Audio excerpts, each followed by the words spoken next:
بسم اللہ الرحمن الرحیم رب اشرح لی صدری ویسر لی امری واحلل عقدۃ من لسانی یفقہوا قولی۔ بزرگان محترم، میرے عزیز دوستو اور میرے معزز ویورز، آج بچی کی پیدائش پر بات کرتے ہیں۔ آپ کے یہاں لڑکی پیدا ہو یا لڑکا، آپ خوشی مناتے ہیں؟ مناتے ہو کہ نہیں مناتے؟ اور قدرتی بات ہے کہ آپ خوشی منائیں، بلکہ اپنے ملنے جلنے والوں اور رشتہ داروں سے بھی توقع رکھیں کہ وہ آپ کی خوشی میں شریک ہوں۔ اور ہوتا بھی ایسا ہی ہے، اس لیے کہ اسلام نے آپ کو جو روشنی دی ہے، اور ہمارے آپ کے آقا احمد مجتبیٰ محمد مصطفیٰ سرکار مدینہ جناب رسول اللہ صلی اللہ علیہ وسلم کا جو عمل آپ کے سامنے ہے، اس کے ہوتے ہوئے آپ سوچ ہی نہیں سکتے کہ لڑکی اور لڑکے کے درمیان کوئی تفریق کریں۔ لڑکے کی پیدائش پر خوشی منائیں، لڑکے کی پیدائش پر خوشی منائیں، اور لڑکی پیدا ہو تو خوشی کا اظہار نہ کریں۔ لڑکی کے وجود کو پتھر سمجھنا اور لڑکے کو لڑکی پر ترجیح دینا غیر اسلامی طرز عمل و طرز فکر ہے، جس سے اسلامی معاشرے کو پاک ہونا چاہیے، اور ایسا ہے بھی۔ ماشاءاللہ ہمارے یہاں ایسا نہیں ہوتا ہے، لیکن پھر بھی کچھ گھرانے ایسے مل جاتے ہیں جن میں لڑکے اور لڑکی کی پیدائش کے موقع پر یکساں برابری کا طرز عمل اختیار نہیں کیا جاتا۔ لڑکے کی پیدائش پر جس طرح دلی جذبات کے ساتھ خوشی منائی جاتی ہے، لڑکی کی پیدائش پر اس طرح خوشی نہیں منائی جاتی۔ لڑکے کی پیدائش کی خوشخبری جن جذبات کے ساتھ اپنے عزیز و رشتہ داروں اور ملنے جلنے والوں کو دی جاتی ہے، لڑکی کی پیدائش کی خوشخبری ان جذبات کے ساتھ نہیں دی جاتی۔ وہ اسی طرح بعض لوگوں کی طرف سے لڑکی کی خبر پر مبارکباد کچھ اس طرح دیتے ہیں کہ گویا لڑکی والے کے جذبات کا مرثیہ پڑھ رہے ہیں، اور اس کو تسلی دیتے ہوئے صبر کی تلقین کر رہے ہیں۔ اب آپ ہی بتائیے، ان جملوں کو کیا مطلب ہے؟ کہ دادی یا نند صاحبہ کہتی ہیں اس کو بھی گود میں لے لیتی ہوں، مگر لڑکے کی تو بات ہی اور ہے، لڑکی والے تو سر اٹھا ہی نہیں سکتے۔ خیر بھائی، ٹھیک ہے، اللہ کی مشیت میں کس کو دخل ہے؟ اللہ پاک نصیب اچھا کرے۔ اللہ تعالیٰ نے آزمائش میں ڈالا ہے تو وہی ہمت بھی دے گا۔ اس کو بھی پیار کرتا ہوں، مگر بجھے بجھے دل سے۔ لڑکا ہوتا تو امنگی اور ہوتی، اور کچھ اس طرح بولتے، آپ کو اطلاع اس لیے نہیں دی کہ کیا اطلاع دوں، وہی ہوا جو ہمیشہ ہوتا ہے، اس لیے کیا لکھتا ہوا۔ لا حول ولا قوۃ الا باللہ سے یہ سب کیا ہے؟ آپ ہی بتائیے، ان جملوں کا اسلامی تعلیم سے کیا جوڑ ہے؟ مگر یہ شعوری یا غیر شعوری طور پر بعض مسلمان گھرانوں میں بھی دہرائے جاتے ہیں، مرد بھی دہراتے ہیں اور عورتیں بھی۔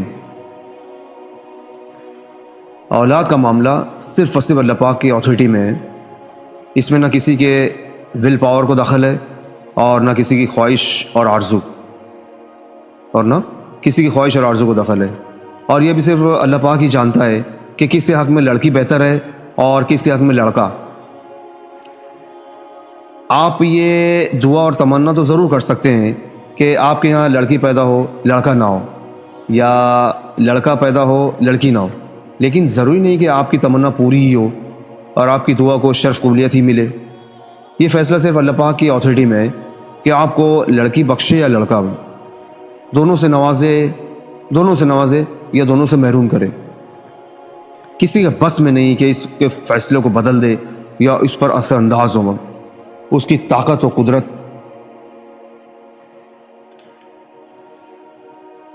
اور اتھارٹی میں کوئی اس کا شریک نہیں۔ اسی سلسلے میں اللہ پاک قرآن کریم میں ارشاد فرماتا ہے، سورہ شورى میں اللہ پاک فرماتا ہے، وہ جو چاہتا ہے پیدا کرتا ہے، جس کو چاہتا ہے بیٹیاں عطا فرماتا ہے، اور جس کو چاہتا ہے بیٹے عطا فرما دیتا ہے، یا ان کو جس کے لیے چاہے جمع کر دیتا ہے کہ بیٹے بھی دیتا ہے اور بیٹیاں بھی، وہ اور جس کو چاہتا ہے بے اولاد رکھتا ہے۔ بے شک وہ بڑا جاننے والا ہے اور بڑی طاقت والا ہے۔ اس کی تشریح میں آپ کو بتاتا ہوں. یعنی انسان کی تخلیق میں کسی کے ول پاور اتھارٹی بلکہ علم و خبر کا بھی کوئی دخل نہیں. اور کسی کا دخل تو کیا ہوتا، انسان کے ماں باپ جو اس کی تخلیق کا ظاہری سبب بنتے ہیں، خود ان کے ارادے اور اختیار کا بھی بچے کی تخلیق میں کوئی دخل نہیں. تخلیق میں دخل ہونا تو دور کی بات ہے، بچے کی ولادت سے پہلے ماں کو بھی خبر نہیں ہوتی کہ اس کے پیٹ میں کیا، کیسا اور کس طرح بن رہا ہے. وہ یہ صرف اللہ پاک کا کام ہے کہ کسی کو اولاد لڑکیاں دیتا ہے، کسی کو نرینہ اولاد انہیں لڑکے بخش دیتا ہے، کسی کو لڑکے اور لڑکیاں دونوں عطا فرما دیتا ہے، اور کسی کو بالکل بانجھ کر دیتا ہے کہ ان سے کوئی اولاد نہیں ہوتی. ان آیات میں بچوں کی اقسام بیان کرنے میں اللہ پاک نے پہلے لڑکیوں کا ذکر فرمایا ہے. کن کا ذکر فرمایا؟ بچیوں کا. لڑکوں کا بعد میں کیا ہے. اسی آیت کے اشارے سے حضرت واصلہ بن عسکر رضی اللہ عنہ نے فرمایا، جس عورت کے بطن سے پہلے لڑکی پیدا ہو وہ مبارک ہوتی ہے. حقیقت یہ ہے کہ اولاد کے معاملے میں انسان بالکل بے بس ہے. اگر وہ صرف اسی ایک معاملے پر غور کرے تو اس حقیقت کو پا لے گا کہ کائنات میں صرف ایک ہی اللہ کا حکم چل رہا ہے. کائنات میں صرف ایک ہی اللہ پاک کا حکم چل رہا ہے اور اس کی خدائی میں کوئی شریک نہیں، کوئی پارٹنر نہیں. اولاد کے معاملے میں نہ کسی کی بزرگی اور کرامت کام دیتی ہے، نہ تعویذ گنڈے اور نہ ڈاکٹری پلاننگز اور آئیڈیاز. دوسروں کو اولاد دلانا یا لڑکی کے بجائے لڑکا پیدا کرانا تو دور کی بات ہے، خود کوئی بڑے سے بڑا روحانی پیشوا اپنے یہاں بھی اپنی خواہش کے مطابق اولاد پیدا نہیں کر سکتا. اور اگر اولاد سے محروم ہے تو یہ پاسبل نہیں کہ اپنی کوششوں سے ایک بچہ بھی پا سکے. پھر آپ میرے دوستو یہ بھی کسی ذریعے علم سے معلوم نہیں کر سکتے کہ آپ کے ہاتھ میں لڑکی خیر و برکت کا سامان ہے یا لڑکا. ایسا بھی دیکھا گیا ہے کہ ایک گھر میں لڑکیاں ہی لڑکیاں ہیں اور وہ خیر و برکت اور سکون اطمینان کا نمونہ ہے وہ گھر. اور ایک گھر میں لڑکے ہی لڑکے ہیں لیکن ہر لڑکا جو ماں باپ کے لیے درد سر بنا ہوا ہے، اور ماں باپ لڑکوں سے اس قدر پریشان ہیں کہ ان کا ذکر گوارا نہیں کرتے ہیں، اور لڑکی ان کے لیے اس درجے سکون کا باعث ہے اور بچی ان کے لیے اس درجے سکون کا باعث ہے، اس سے گن گاتے نہیں تھکتے. وہ حقیقت یہ ہے کہ غیب کا جاننے والا اللہ پاک ہی ہے، اور وہی جانتا ہے کہ انسان کی سعادت اور بھلائی کس چیز میں ہے. وہی جانتا ہے کہ انسان کی سعادت اور بھلائی کس چیز میں ہے. تو اس لیے میرے معزز ویورز، ہمیں مایوس نہیں ہونا چاہیے. اللہ پاک ہمارے حق میں جو بہتر ہوتا ہے اللہ پاک ہمیں وہی اسی سے نوازتا ہے، اس لیے بالکل مایوس نہیں ہونا چاہیے اور ہر حال میں اللہ پاک کا شکر ادا کرنا چاہیے، کیونکہ ہماری ڈکشنری میں مایوسی کا لفظ نہیں ہے. اسلام میں مایوسی کوئی گنجائش نہیں ہے. اللہ پاک کی بہت بڑی نعمت ہے اولاد جو ہے، اولاد کا ہونا اللہ پاک کی بہت بڑی نعمت ہے. تو اس کی قدر کیجئے اور ان کی ایسی پرورش کیجئے کہ ہماری آنکھوں کی ٹھنڈک بنے، دین کے داعی اور سپاہی بنے، اور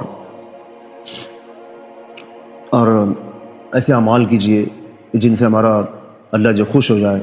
کیوں؟ کیونکہ ہمارے زندگی میں آنے کا جو مشن ہے وہ یہی ہے کہ ہمارا اللہ ہم سے راضی ہو جائے، ہمارا اللہ ہم سے راضی ہو جائے، ہمارا اللہ ہم سے راضی ہو جائے. وآخر دعوانا الحمدللہ رب العالمین. اگر آپ کو ویڈیو پسند آئے اسے لائک کیجئے، چینل کو سبسکرائب کیجئے اور اسے اپنے فرینڈز سرکل میں شیئر کیجئے تاکہ ایک روحانی ماحول بنے. اللہ پاک میرے معزز ویورز کو بہترین جزائے خیر عطا فرمائے. آمین ثم آمین.